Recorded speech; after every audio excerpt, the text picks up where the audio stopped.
President Trump says he's pausing planned U.S. strikes as diplomatic talks gain momentum.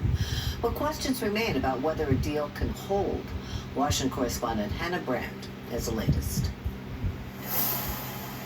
President Trump says he called off a major attack on Iran after being asked to do so by allies in the Middle East. Take a listen to the explanation he gave for deciding to hold U.S. fire.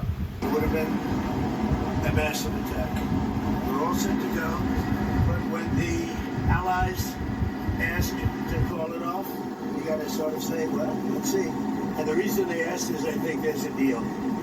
There's a deal on Hormuz, and then there will be a deal on the nuclear, or you might call it the denuclearization of Iran. President Trump says negotiators will meet on Monday afternoon to once again try to strike a deal on the issues. The president saying there's no deadline for Iran to make a deal and that he'd rather the countries come to an agreement so they can prevent more casualties.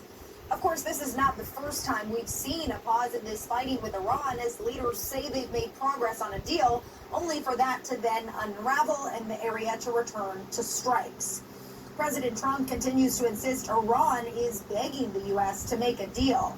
On Sunday, the president of Iran pointing back to the memorandum of understanding that the country signed back in June, saying, quote, "We must strive to compel the enemy to remain committed to what it has signed."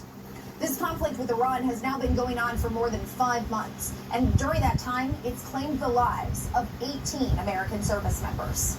At the White House, Hannah Brandt, News Nation. The lake in Flushing Meadows